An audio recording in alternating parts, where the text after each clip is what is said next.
역사의 주관자이시고 우리 민족의 연약함을 긍휼히 여기시며 믿는 하나님의 백성의 기도를 통해서 일하시는 그 하나님을 오늘 아침에 함께 고백하고 찬양하는 아침이 되기를 간절히 바랍니다.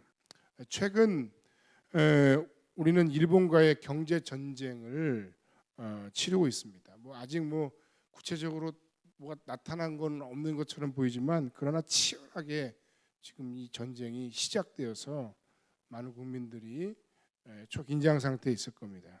그러나 이것에 대해서 UCLA의 아시아학과 교수인 옥성득 교수는 이렇게 얘기를 했습니다. 이번 목사님이시기도 한데요. 경제 전쟁 이전에 이 전쟁은 역사 전쟁이다. 일본의 그 악의적인 식민 지배에 대해서 우리가 배상을 요구를 했는데 이 경제적 배상에 대해서 그들은 인정할 수 없다. 그렇기 때문에 역사 전쟁이라는 거예요. 근데 이 과정을 풀어가기 위해서 외교전도 펴고 국제법도 우리가 함께 그들과 함께 논쟁하고 하는데 그런데 우리가 안에서 기대하는 바와 달리 사실 이 상황이 결코 녹록하지 않다. 왜 그러냐 하면 역사적으로 봤을 때 미국, 중국, 러시아, 영국, 일본 그 과거의 제국주의의 일들을 한때나마 시행했던 그들의 입장에서 단 한 번도 그들이 배상을 해주거나 단 한 번도 그들이 이런 상황에 대해서 사과한 적이 없다는 겁니다. 한국은 이런 힘의 논리가 앞서 있는 국제 질서와 국제 사회에 어떻게 보면 도전장을 내밀고 지금 전쟁을 선포한 것이나 다름이 없는데 지금 미국이나 일본 안에서는 한국이 이길 것이다 라고 생각하는 사람들은 거의 없다는 게 현실입니다. 이런 면에서 미국이 잘 중재를 해주고 우리 편에 들어줄 것이다 하는 것은 착각이다 이렇게 지금 이야기를 합니다. 참 어려운 형국 가운데 우리가 놓여 있습니다. 그러나 이왕 이렇게 시작된 거 경제적인 고통과 어려움이 따른다 할지라도 우리가 이 싸움에서 쉽게 물러서면 안 된다라는 생각이 제 개인적인 생각입니다. 우리가 출구 전략을 혹시 짜더라도 최소한의 자존심은 우리가 지켜내야 하는 싸움이 아닌가 그렇게 생각합니다. 그렇기 때문에 우리 국민들이 자기 어떤 개인적인 정치적인 신념하고 상관없이 일단 정치 지도자들 대통령을 비롯한 이들을 중심으로 우리가 일단 하나된 모습을 가지는 것이 굉장히 중요하다. 우리끼리 이건 맞고 틀리니 이거 가지고 얘기하는 게 굉장히 지혜롭지 못하다. 지금 전쟁 상황인데 국론을 분열시키는 건 결코 좋은 일이 아니다. 조용하지만 정말 단호하고 강력하게 이 싸움에 우리가 임해야 한다라고 생각을 합니다. 수교 50년 동안 우리가 576조라고 하는 누적된 그 적자를 우리가 안고 그리고 그들에게 대해서 우리가 많은 물건을 사주고 하면서도 오히려 대접조차 받지 못하는 이 상황이 너무 안타깝습니다. 지금도 200억 불 이상 우리가 매년 무역 적자를 좀 내고 있다 그러죠. 혹시 이 문제가 잠깐이라도 해결되는 기미가 보인다 할지라도 또는 해결된다 할지라도 저는 조금 더 긴 호흡을 가지고 우리 앞에 놓인 이 숙명적인 이 상황을 우리가 잘 헤쳐나가고 싸움을 이겨나가야 한다라고 생각을 합니다.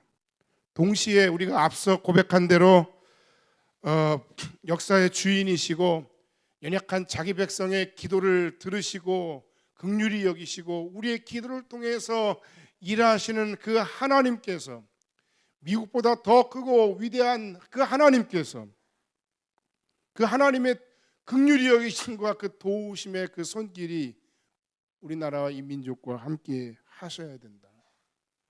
동북아에서 상대적으로 우리보다 못한 나라들도 세상에 많겠지만 상대적으로 우리가 굉장히 불리한 위치에 있고 여러 가지 어려운 상황에 놓여 있는 것이 현실이기 때문에 이 모든 어려움 속에서 우리가 오히려 하나님만 바라보고 또 한국 교회와 모든 성도들이 이러한 때 더 깨어서 영적으로 기도하고, 나만 아니면 되고 우리 가정만 아니면 되고 내게 당장 피해만 없으면 안 된다 하는 그런 생각은 진정한 기독교인의 모습이 아닙니다. 더 큰 마음의 부담감과 책임감을 가지고 우리가 이 싸움에 임하고 영적으로 기도하고 하나님 의지하고 바라보고 이 싸움에서 반드시 우리가 어떤 상황으로든 꼭 승리하는 그런 시간들이 되기를 간절히 소망하고 기대합니다. 나라가 없는 민족 없고요. 그건 뭐 나라가 망했는데 민족이 무슨 이 불쌍한 상황이 될 수밖에 없죠. 교회 역시 마찬가지예요. 나라가 굉장히 중요합니다. 여러분 지금 여름 사역이 진행 중이고 어제와 오늘 영아부, 유치부, 성경학교가 진행 중인데 3층에 하모니홀에 가면 그 옆에 프래카드가 하나 붙어 있어요. 큰 프래카드가 나라를 사랑한 느헤미야 이야기 우리 함께 세워요. 여러분 오늘 여러분들이 내려가서 그걸 보면서 꼭 뭔가 꼭 한 가지라도 생각하고 뭔가 꼭 한 가지라도 실천사항을 결심할 수 있는 그런 여러분들이 되기를 간절히 부탁합니다. 본문으로 돌아가서 오늘 고린도전서를 우리가 9번째 지금 말씀의 은혜를 나누고 있습니다. 제목이 덕을 세우는 자유입니다. 이 자유는 한마디로 말해서 힘있고 능력있고 더 지혜롭고 더 잘난 사람들일수록 덕이 있어야 한다. 덕을 잘 세우는 사람이 되어야 한다라는 이야기를 하고 있는 겁니다. 방금 전에 얘기했던 어떤 나라가 생각나죠? 더 잘 살고 더 영향력이 있으면서도 이웃이 나보다 더 잘 되는 거 꼴보기 싫고 자기 잘못은 절대로 인정할 수 없고 그러면서도 피해자인 우리가 아닌 다른 사람들에 대해서는 자기들이 굉장히 좋은 사람들인 척 그 이미지를 유지하고 싶어하는 그런 전형적인 모습. 이게 국가와 어떤 민족과 개인의 문제를 떠나서 우리의 신앙인 가운데 저들을 손가락질을 할 거 아니라 혹시 우리 안에 혹시 그런 모습이 없는지 우리가 한번 돌아봐야 된다는 것입니다. 본문의 내용의 이슈는 이겁니다. 당시 고린도라고 하는 도시에는 우상에게 드려지지 않았던 어떤 물건이나 음식은 거의 찾아보기 어렵다는 겁니다. 학자들에 의하면 그 당시에 모든 교역품과 모든 음식은 무조건 이방신을 섬기는 그 신전에 모여서 그곳에서 한번 제물로 제사하고 드려지고 그리고 먹는 음식이든 그리고 물건이든 많은 상인들에 의해서 풀려지는 혹은 시장으로 풀려나가는 그런 경제 시스템을 그들이 그 당시에 가지고 있었다는 겁니다. 특히 고기 같은 음식물들은 예외 없이 100% 전량 이방 신전을 통해야만 공급되었다는 겁니다. 이 상황에 대해서 고린도 교회 안에도 두 가지 어떤 입장을 가지고 있는 사람들이 있었다는 겁니다. 한 견해는 그것이 비록 우상에게 드려졌던 음식이고 신전에서 나온 물건이라 할지라도 우리는 하나님의 백성이고 그리스도 예수께서 우리를 위해서 십자가에서 죽으시면서 그 모든 악의 권세, 그 모든 사단 마귀의 권세, 그 모든 어둠의 권세를 다 이기셨기 때문에 그까짓 거 아무것도 아니다. 그게 뭐 중요하냐? 나는 그래서 그딴 거 신경 안 써 하는 그런 사람들이 있었고 또 다른 한쪽에서는 그럼에도 불구하고 나름의 신앙의 순수성을 유지하고자 이방 신전에 드려졌던 제물들을 내가 먹을 수 없다. 얼마나 불편했겠어요. 뭐 직접 키우든지 아니면 뭐 고기는 못 먹든지 했을 가능성도 굉장히 많아요. 그들 나름대로는 굉장히 어려운 길을 선택했던 그런 상황이었던 거죠. 자, 그런데 문제는 여기서 발생했어요. 전자로 표현됐던 나는 그까짓 거 아무 문제가 안 돼. 예수 그리스도가 나의 주인이신데 뭐 그 어둠의 권세쯤이야. 뭐 그게 뭐 중요해. 그렇게 얘기하는 소위 믿음이 강한 사람들 또는 믿음이 있는 사람들 또는 지식이 있는 사람들이 나름의 순수함을 가진 우리는 우상에게 드렸던 제물은 절대로 먹을 수도 상대할 수도 없다고 나름 순수한 신앙을 가지고 있는 그들을 향해서 정죄하고 공격했다는 겁니다. 그 지식으로 그들의 믿음의 연약함을 공격했다는 것이 오늘 고린도전서 8장에 나타나고 있는 상황입니다.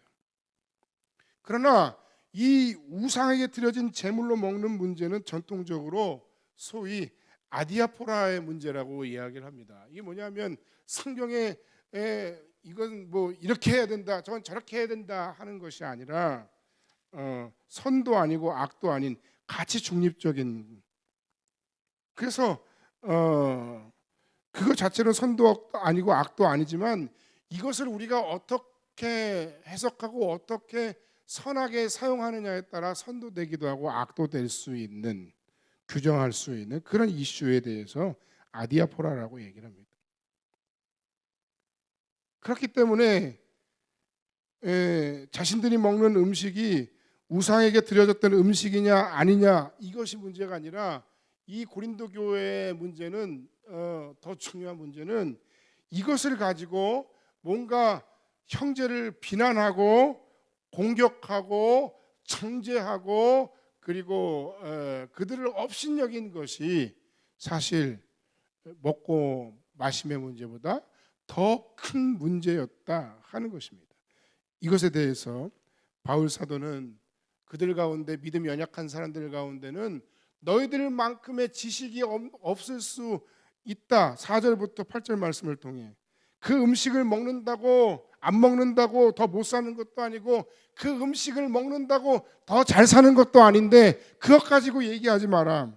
9절에서 그런즉 너희의 자유가 믿음이 약한 자들을 걸려 넘어지게 하는 것이 되지 않게 하라. 여러분, 이거는 기독교인들에게 있어서 교회 안에서나 교회 밖에서나 사실 굉장히 중요한 우리의 가치 선택의 중요한 기준, 윤리의 기준이 된다는 겁니다. 여기에 대해서 사도 바울은 지식과 음식보다 더 중요한 것이 있다. 먹고 안 먹고보다 더 중요한 것이 있다. 그것은 무엇인가 하면 바로 첫 번째는 지체다. 지체보다 더 중요한 것이 있는가? 그러면서 한 가지 상황을 이야기합니다. 지식이 있는 내가 우상의 집에 앉아서 나는 자유하다고 그것을 마음껏 먹는 상황을 믿음이 연약한 사람들이 보고 실족한다면 그런 것들을 행해서는 안 된다. 왜냐하면 11절에 내 지식으로 말미암아 믿음이 약한 그가 실족한다, 멸망한다, 믿음에서 떠나간다, 공동체에서 떠나간다. 그런데 그 떠나간 형제는 그리스도께서 십자가 위에서 구원하시기 위해 죽으시면서까지 그를 구원하고 살린 그리스도의 제자요, 당신의 형제이다. 형제에게 죄를 지어 그 약한 형제의 양심을 상하게 하는 것은 곧 그리스도에게 죄를 범하는 것과 같은 것이다라고 오늘 성경 고린도전서 8장에서 우리에게 말씀하고 있는 것입니다. 그래서 바울 사도는 고린도 교회 안에 있는 사람들 가운데 자신이 뭔가 믿음이 조금 더 단단하고 그리고 남들이 가지고 있지 않은 성경적인 지식이 뛰어나고 뭔가 지혜로운 사람들을 향해 경고하고 있는 겁니다. 이들의 약점은 바로 그것입니다. 남들보다 조금 더 많은 지혜식을 가지고 있습니다. 남들보다 조금 더 단단한 믿음을 가지고 있습니다. 그러나 이들은 다른 사람들의 감정에 대해서, 다른 사람들의 생각에 대해서 굉장히 둔한 사람들입니다. 소위 요새 말로 표현하면 감수성이 부족한 사람들이에요. 다른 사람들에 대한 감수성이 부족한 사람. 우리가 가지고 있는 지식이나 아름다운 헌신이나 남들보다 뛰어난 그 모든 열심들이 좋은 일이지만, 그러나 그것이 좋은 일이라고 해서 그것을 통해서 내가 남들보다 조금 더 우월한 마음을 가지게 되고 내가 남들보다 조금 더 다른 사람들을 업신여기는데 그것이 사용되어지고 교만에 빠지고 무시하는 데 사용돼서는 안 된다는 것입니다. 뭐 가장 대표적인 예를 들어보자면 우리가 단기 선교를 갔는데 저도 한때 단기 선교를 갔을 때 처음에 그런 마음이었어요. 제가 회개하고 마음을 바꿨습니다만 내가 뭔가 이들에게 뭔가를 줄 게 많아. 도와줘야 돼. 우리보다 못 사는 그들에게 뭔가를 해줘야 되고 그리고 하나님의 놀라운 은혜를 나를 받은 사람이고 저들은 받지 못한 사람이고 그런 생각과 마음을 하나님께서 선교지에서 저에게 들려주시면서 깨뜨리셨어요. 오히려 그들의 마음이 하나님 보시기에 훨씬 더 깨끗하고 훨씬 더 순수하고 훨씬 더 아름다운데 네가 그들에게 뭘 주냐? 내가 아무것도 아닌 사람이 하나님의 은혜로 값없이 받은 은혜를 나눠주면서 뭘 그렇게 교만하고 뭘 그렇게 잘난 척하냐 하고 성령께서 저에게 그런 깨달음과 말씀을 주신 경험이 있어요. 제가 얼마나 그 아이들 앞에서 얼마나 펑펑 울었는지 몰라요. 교회 안에서도 하나님 위에 하나님이 우리에게 허락하신 지체보다 사람보다 더 소중한 것, 더 중요한 것은 없다는 것을 우리가 알아야 됩니다. 일도 중요하고 뭐 다른 모든 것도 다 중요해 보이지만 그러나 하나님이 우리에게 허락하신 그 사람보다 더 중요한 것은 없습니다. 또 두 번째는 우리가 덕을 세우는 데 힘써야 합니다. 덕을 세우는 것보다 더 중요한 것은 없습니다. 내 자유함이나 내 믿음의 경륜이나 내 지식이나 어떤 일이 되고 안 되는 것보다 더 중요한 것은 그것을 통해서 우리가 그리스도 예수의 사람으로서 덕을 세워야 한다는 것입니다. 주로 열심히 있는 사람들이 조심해야 됩니다. 열심히 있는 분들은 교회에 없어서는 안 될 굉장히 중요한 분들임에 틀림이 없습니다. 그러나 그런 분들일수록 오늘 우리가 이 부분에 대한 지식과 그리고 마음의 신앙의 결단이 있어야 됩니다. 우리의 그 열심을 통해서 어떤 아름다운 그리스도 예수의 덕이 세워지고 드러나고 나타나야 한다는 것입니다. 어떤 교회에 권사님이 한 분 계셨는데 이분이 처음에 새벽 예배를 열심히 나왔습니다. 내가 기도 안 하면 누가 기도하겠는가 하면서 열심히 기도했습니다. 교회를 위해, 목사님을 위해, 성도들을 위해서 열심히 기도했습니다. 그런데 그 시간이 지나고 또 지나면서 그 마음 가운데 그런 생각이 들었습니다. 누구는 왜 안 나오는 거야? 왜 이렇게 빨리 일어나는 거야? 뭐 그런 마음과 생각들이 들었다는 겁니다. 그분의 고백입니다. 뭐 있을 수 있는 이야기입니다. 충분히 있을 수 있는 이야기. 그리고 자신도 모르게 그런 상황들에 대해서 다른 사람들에게 이야기를 나누며 불평하기 시작을 했다는 겁니다. 여러분, 기도하지 말라는 게 아닙니다. 기도가 얼마나 중요합니까? 교회 공동체를 위해서 남들이 기도하지 않은 기도의 자리를 지키는 게 얼마나 중요한 일입니까? 정말 훌륭한 일입니다. 그러나 그 기도의 결과가 누군가를 정죄하거나 누군가를 교만한 마음으로 생각하고 판단하고 그리고 누군가에 대해서 비판하는 것으로 귀결되어진다면 그것은 결코 덕을 세우는 기도가 아닙니다. 남들에게 허락하시지 않은 말씀에 대한 특별한 은혜가 여러분에게 있습니까? 남들이 경험하지 못한 성령 안에 특별한 성령의 은사들을 여러분이 체험하셨습니까? 난 남들이 하지 않은 특별한 수고와 열심으로 헌신하고 있습니까? 그렇다면 여러분은 정말 귀한 분들입니다. 하지만 기억해야 됩니다.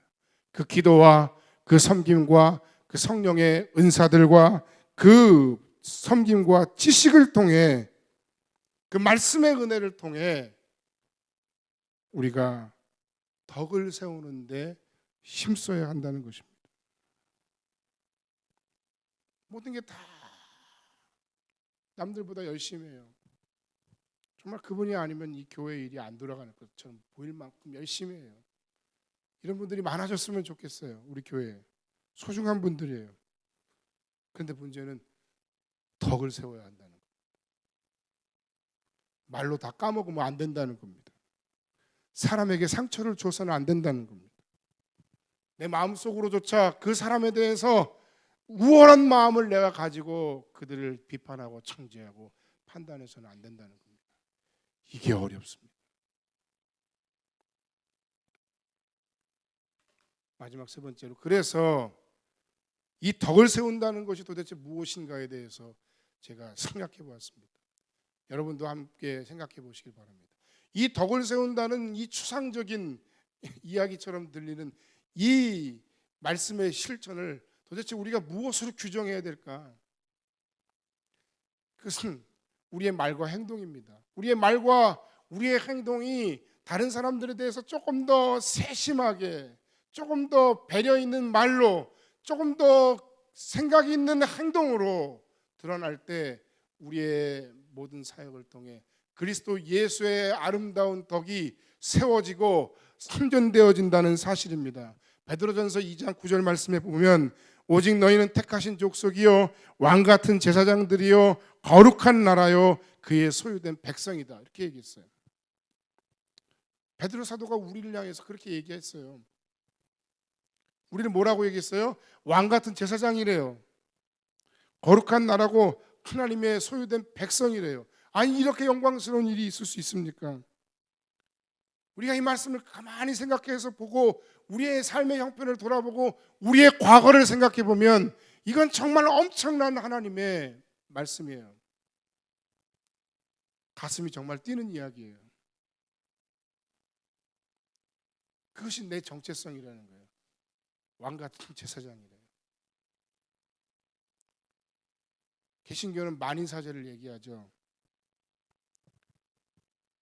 목사의 리더십이 한국교회 전통상 굉장히 중요한 것이 되어버린 것이 사실이지만, 그러나 여러분, 우리는 모두가 다 하나님의 말씀 앞에 서 있고 우리 모두가 다 하나님 나라를 위한 그 사명을 감당할 사람으로 부름받은 거예요. 목사만 하는 게 아니에요. 목사만 대단한 사람이 아니에요. 여러분들도 여러분들의 모든 삶과 사역의 현장에서 그 거룩한 하나님의 왕 같은 제사장으로 부름받은 사람들이에요. 여러분도 사제예요. 하나님이 우리를 그런 왕 같은 제사장으로 부르셨다는 거예요. 그리고 하나님이 또한 우리를 우리의 모든 사역의 현장, 삶의 현장으로 거룩한 왕 같은 제사장으로 또한 보내셨어요. 교회 안에서 뿐만 아니라 여러분의 가정으로, 여러분의 삶의 터전인 직장과 사업장으로 여러분이 만나는 많은 사람들에게 하나님이 여러분을 보내셨어요. 교회를 내가 일주일 동안 하나도 못하고 내가 일주일 동안 굉장히 바빴는데, 여러분 그거 자체가 잘못된 게 아니에요. 잘하신 거예요. 다만 그 여러분의 일주일간의 모든 보냄받은 삶의 현장과 터전에서 여러분이 왕같은 제사장으로서 여러분의 그 자의식을 가지고 여러분의 그 일터와 여러분의 삶의 터전을 사역의 현장으로 생각하고 살았느냐? 매일 교회에 오실 필요가 없어요. 그것만 하나님 일이 아니에요. 목사가 하는 일만 하나님 일이 아니에요. 여러분이 하는 일이 다 소중한 하나님 나라의 일들이에요. 그래서 우리를 그 거룩한 왕 같은 제사장으로 우리의 삶의 현장에서 우리가 만나는 모든 사람들에게 선교적인 삶을 살아가라고, 선교사로 살아가라고, 미셔널 라이프를 살아가라고 그렇게 우리를 불러주셨다는 거예요. 제가 짧게 얘기했지만 이 방금 얘기한 이게 책 한 권이에요. 하나님의 자녀요 왕 같은 제사장으로 부르시고 보내셔서 우리에게 그런 미셔널 라이프를 살라고 하시는데, 어떻게 살라고 하시느냐? 베드로전서 2장 9절 말씀 하반절에 보면 이렇게 표현되어 있는 겁니다. 뭐라고요?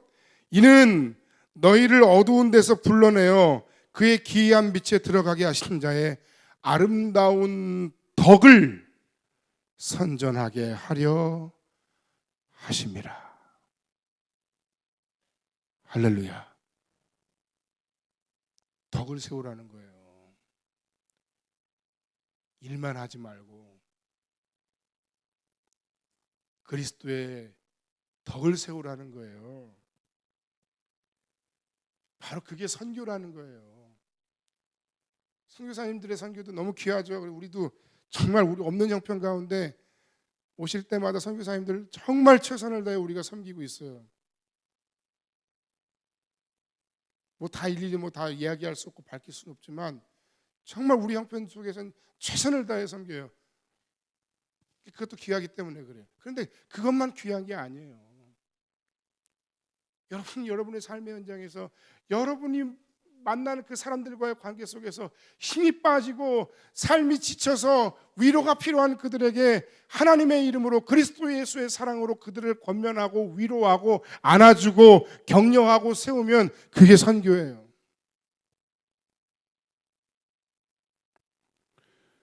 우리가 받은 하나님의 은혜, 말씀의 은혜, 성령의 은사와 기도 응답과 하나님이 우리에게 허락하시는 그 모든 축복은 여러분 자신만을 위해서 살아가라고 주시는 것이 결코 아닙니다.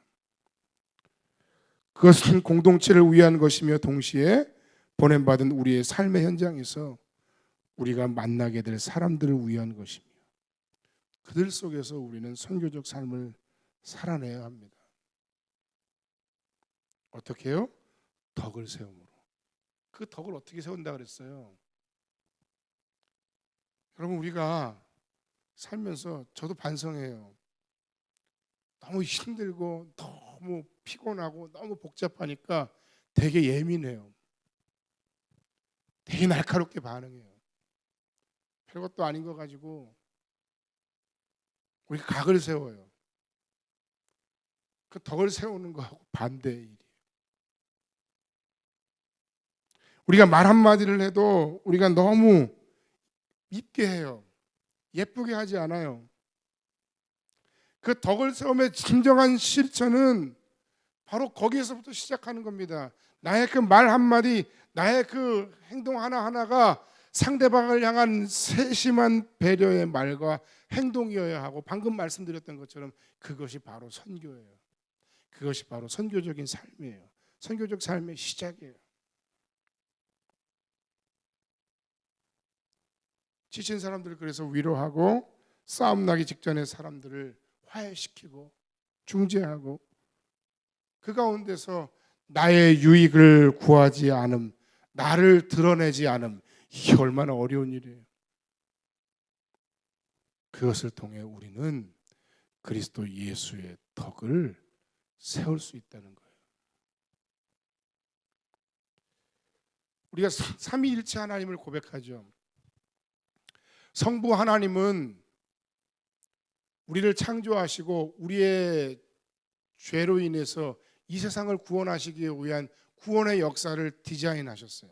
성자 예수님은 그 성부 하나님의 뜻에 순종해서 하나님이신 그분이 인간이 되어서 우리와 같이 되셨어요. 그리고 죄인의 몸으로 십자가에 달려 죽으심으로 우리에게 구원의 길을 여셨어요. 다 아는 얘기예요. 그 성령 하나님은 무엇을 하셨습니까?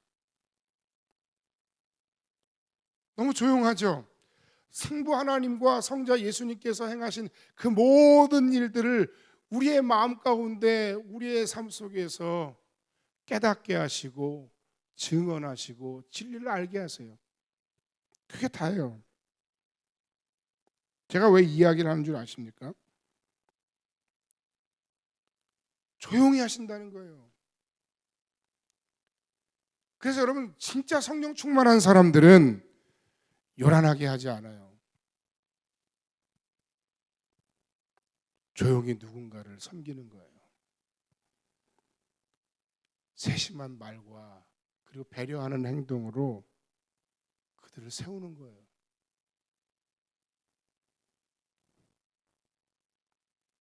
정말 하나님의 공동체에서 큰 사람은 덕을 세우는 사람이고 덕을 끼치는 사람입니다. 우리가 신앙생활을 오래 하면 오래 할수록 덕 있는 사람이 되고 덕을 세우는 사람이 되어 가야 됩니다.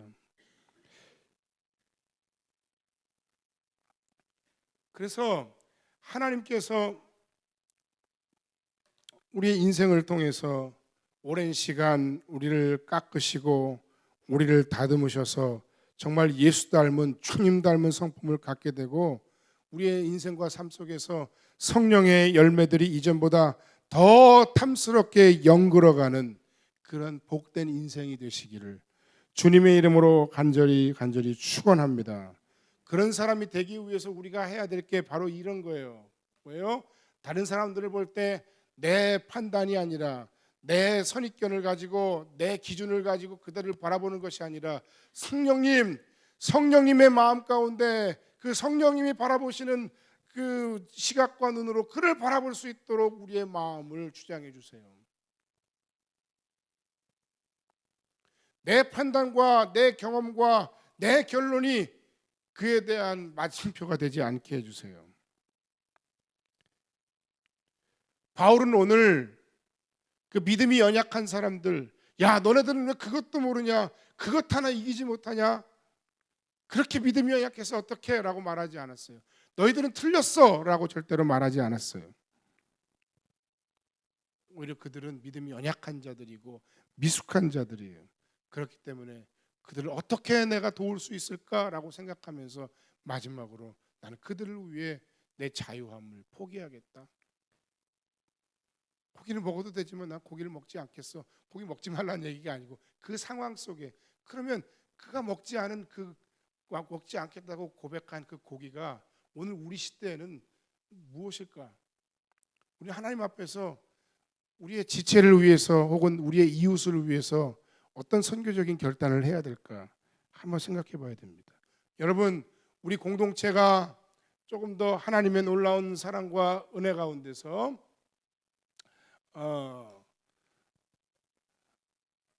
가장 연약한 지체들을 기준으로 해서 목회 포커스와 초점을 맞춰서 세워갈 수 있는 성경적인 공동체가 되기를 간절히 바랍니다. 이 공동체에서 영향력이 있고 이 공동체에서 제일 힘 있는 사람들, 수고하는 사람들을 위해서 모든 목회적 포인트가 맞춰지면 안 됩니다. 여러분 서운해하지 마세요. 여러분 귀합니다. 소중합니다. 여러분 알아줘야 됩니다.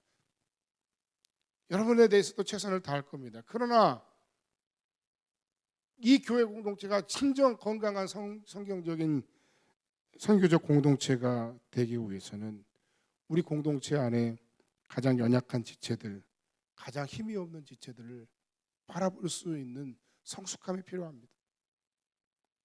또는 이 교회 바깥에 있는 하나님의 복음을 이해하지 못하고 알지 못하는 그들의 입장과 관점에서 대화하면서 생각하고 이야기합니다. 제가 만난 최근에 교회 바깥에 있는 사람들과 대화 속에서 자기가 경험했던 어떤 종교와 어떤 신앙인들, 목사님들과의 관계에 대한 이야기를 했어요. 그러니까 제가 인정했어요. 맞다고, 당신 얘기가 맞다고. 우리가 부족해서 그랬다고. 지극히 작은 자 한 사람에게 한 것이 곧 내게 한 것이라고 말씀하셨는데 우리가 그렇게 못했다고. 당신들의 입장에서 우리가 생각하고 이야기해야 되는데 우리가 그렇게 못한 것 같다고. 뭐라 그랬을까요? 뭐라 그랬을까요? 그분이. 아니 자꾸 이러면 안 되는데 이러다가 목사님 때문에 교회 오게 될지도 모르겠어요.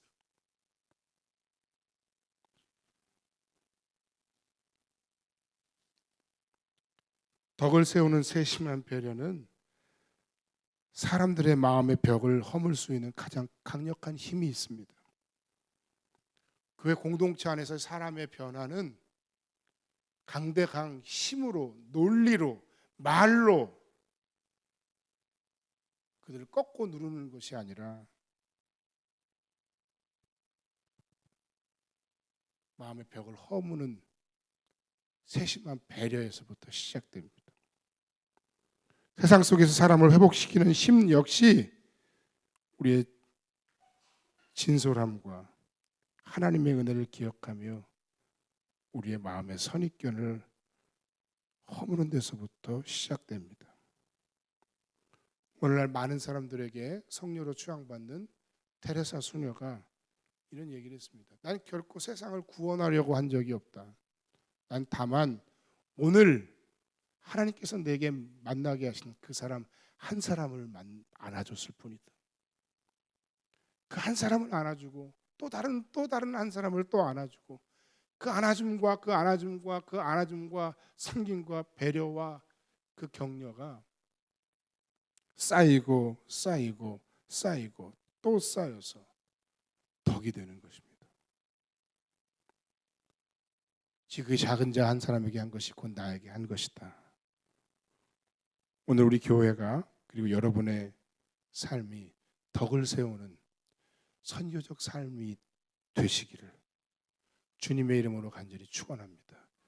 그것을 우리의 사역과 우리의 삶의 현장에서 그들에게 세상에서 보여주는 진정한 선교 공동체가 되어지기를 주님의 이름으로 간절히 부탁합니다. 기도하겠습니다.